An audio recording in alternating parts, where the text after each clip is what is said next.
The book, Clifford's War, from author J. Denison Reed, is a page-turning suspense action novel that you will want to add to your must-read list. In Clifford's War, meet private investigator and military veteran Clifford Dee, who finds himself in deep trouble after he accepts jobs from an unrelenting local mafia boss. He's promoted from PI to hitman without the option to refuse. His envious arch-rival will do anything to take Clifford down a peg and earn back the favor of the mob, even if it means paying the ultimate price. To find a way out of the mafia's clutches, Clifford must make friendships and alliances in the most unlikely of places and hopefully escape with his life intact. You will not be able to put Clifford's War down. Order your copy right now on Amazon, Barnes & Noble, Goodreads, and the author's website, jdenisonreed.com. Clifford's War from author J. Denison Reed. Order your copy right now.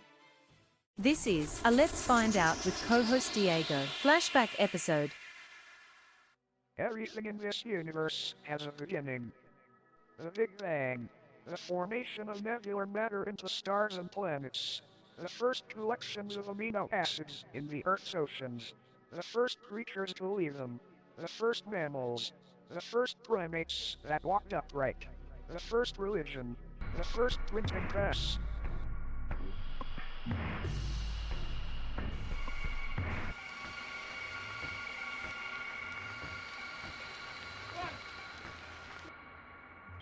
Pump up your space boots and phone home. It's time for Let's Find Out with co-host Diego. Live. To tape from the mothership. It's Let's Find Out with co-host Diego. Bigfoot, UFOs, Stargates, Let's Find Out. Paranormal, intelligent design, entertainment, Let's Find Out. You're listening to Let's Find Out with co-host Diego. On this episode, we dive into the world of a hitman, special agents, politicians, the mob, assassins, everything that scares me in this thrilling action series of Clifford Dee and Clifford's War. Award-winning author J. Denison Reed pulls you into the world of Clifford's War, and his books are available on Amazon and Barnes & Noble. Please welcome to the J. Denison Reed. Hey, how's it going? Thank you for having me. Sure, man. You know, and I know we were talking earlier before the show that we've been kind of playing phone tag, and hey, when you coming on, maybe next week, maybe next month, but I appreciate, and I know we were going to try to have you on last week, but you had a book signing, and how did that go? It went really well. There was a couple of people there. It was at a coffee shop or coffee/bar here in Ashburn, Virginia. Yeah, it was great. You know, a place is called Blend. If you're over in Ashburn and you want to get either a coffee or a beer or a glass of wine, go to Blend. They offer the perfect combination of everything Northern Virginians love. That's right. So before we continue, let me first congratulate you. I talked about award-winning author because the Bluegrass Battleground won online book club mystery crime thriller horror book of the year of 2021. And I know we're going to get into that later in the show, but real quick, were you expecting the series to gain this much attention? Honestly, no. The first book, yes, it won an award in the online book club. It was a fan voted award. I was actually thrilled that so many people rallied around and voted and got that book awarded. It's just been such a great journey, really, with this first book. After a few people read it, they asked, "Is there going to be a second one?" And that's kind of when I thought, you know what, this needs to be a series. I continued on instead and started writing the second one a little over a year ago and got it released relatively quickly. So, yeah, it's been a journey. I mean, that's a good sign immediately after reading your first book. Is there going to be a second one?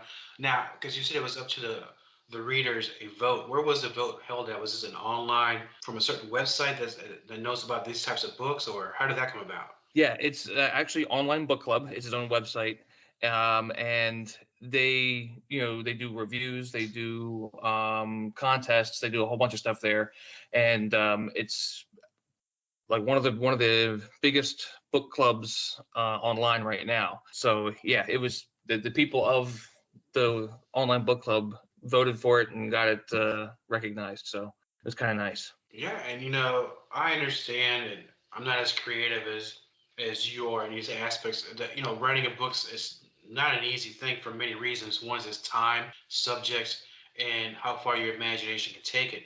So with all that I mentioned earlier, because we're talking about a world of a hitman, we're talking about special agents, politicians, the mob, assassins, action adventure. It's got everything you need in a book like that. What's the source material that helped you create the world of Clifford D? And two is, who is Clifford D? Wow, those are some great questions. Yeah, the first book, if you look on the back of it, there's a church. It's called the Fleetwood Church. It's actually in Culpeper, Virginia. The book takes place in Kentucky, though. The Fleetwood Church is like an old abandoned church that's being restored in Virginia, and is actually, I believe, haunted. I think it was on a TV show. Then it talked about it being haunted, or something like that. Anyway, I was on a job, and I was driving down the street, and I saw this church, and I was like, wow, this is a really cool church. And I took a picture of it. So the picture on the back of the book is a picture that I actually personally took myself. It's a little photoshopped to make it a little more ominous, but that picture kind of like sparked an idea in my mind. After I looked at it later, I said, what if I was there when somebody was being trapped in the church, and I'm just outside taking pictures of it, and I'm totally oblivious of peril going on inside. And it kind of sparked like what I call it, like a mental butterfly, and it was like, oh, okay, this is kind of neat. This is kind of neat. Never expected it to be like a full-fledged book. And when I first started it, I kind of wanted it to be like a horror type, but as the story grew, it was less horror, more action comedy, more, like a more fun book. The first book kind of like, I hate using the saying it wrote itself, because no books do that. The author has to write the book, but it kind of took its own persona, I guess you would say.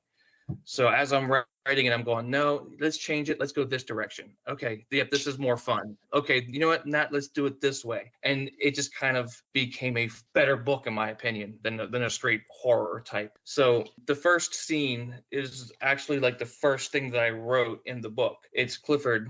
He found himself tied down on like a little altar, basically waiting for his death.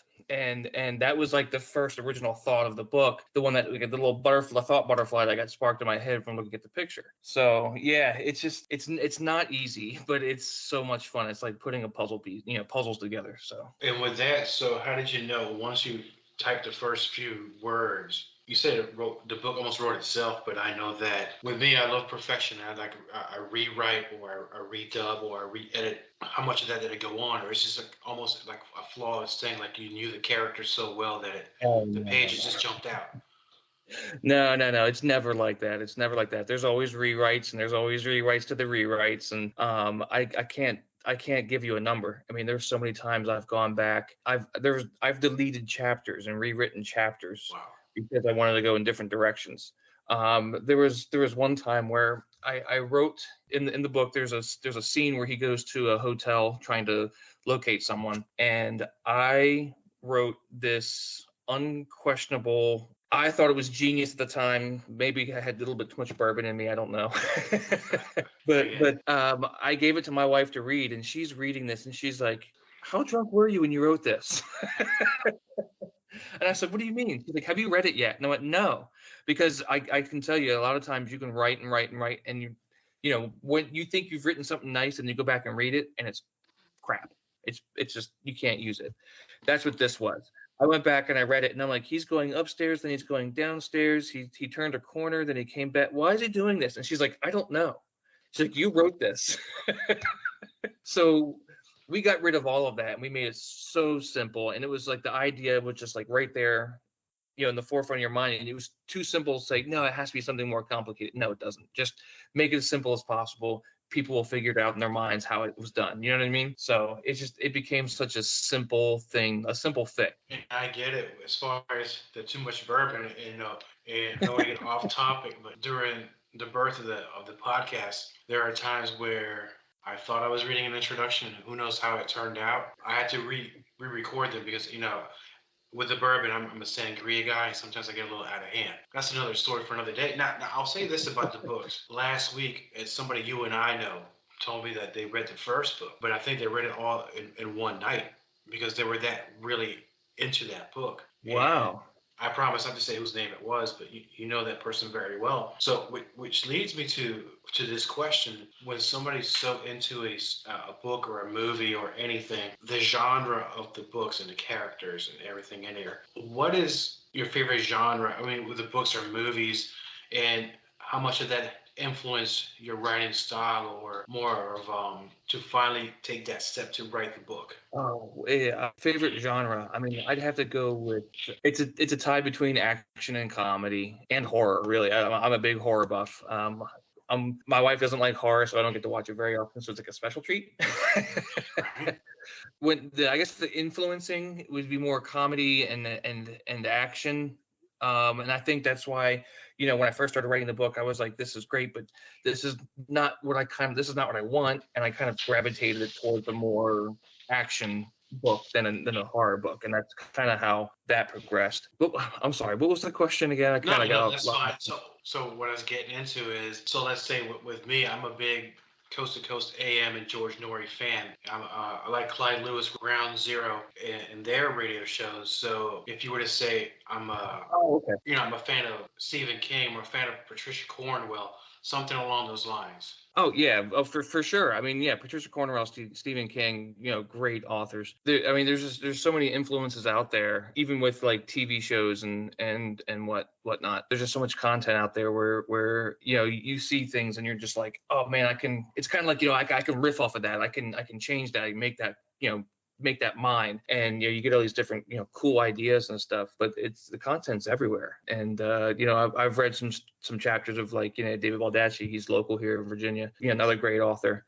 and you get like, oh, this is a great scene, I like this scene. It's like, what happens if it's a little bit different and change this, and then you kind of start making your own thing. So there's just so much to be influenced by these days, and yeah, there's just a lot of stuff you can do with the content that's out there. Yeah, and I see, because a lot of the characters in the book is because you have mafia, you have a U.S. senator, FBI. You put it all in one package, and it sounds very exciting. Those characters, how did you choose those characters to put in the book? Because there's so much in there. How did you keep track of where all the pieces go? Oh, like I said before, it's like a puzzle, man. The characters, they're all a little bit different. Some of the characters are actually real people. For instance, James Bailey is based upon a friend of mine named Josh Bailey. His name is used, and his physical persona. He is a black male in a wheelchair, and he's a friend of mine. We got to talking. I asked him if I could use his likeness and his name, and he was like, yeah, for sure. So I sent him a copy of the book and told him what I was doing. Another person that's named in the book that is likeness, or persona of likeness and name, is Marlon. As a friend of my wife they went to high school together, and we sat down, we talked, we kind of riffed. He's he's a Marine. I asked him if he could be in the book. I wanted to use his persona and his name, and he was like, yeah, totally. I mean, what you read is what you get with Marlon. I mean, he's a great character. He's a great guy, but he's embellished slightly, but he's just as you read him. So there's a lot of real people in this book, and a lot of people that I've used in the books. I've taken personas from friends, people I know. I've kind of mashed people together to make a different type of person. But the people to me are absolutely real, and I think that's why people are drawn to it, because they're reading this as they're reading real people, and that's because they are real people. That kind of brings me to what you said earlier, that source material in that church you talked about, and then real life people. It kind of almost, not that the story wrote itself, but it's some of your best source material are people in real life. Yeah, totally. That's a beautiful thing, because I think that, I don't know, I think it makes it more fun to write instead of just trying to make something up out of midair. Yeah, exactly. It kind of does make it more fun to write, because you get to put them in situations, and you're like, he would totally hate this situation he's in, so I'm gonna make him do this and make him do that, and he's and then you tell him about it, and they're like, oh man, you're an asshole. Right. So why'd you make me do that in the book? Or, and I was like, oh come on, it's fun. They're like, yeah, okay, it's fun. Stuff like that.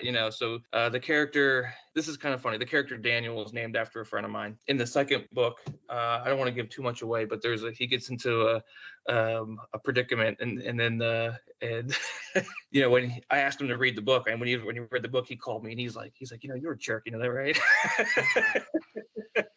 Instant feedback. Yeah. So it was good. It was fun.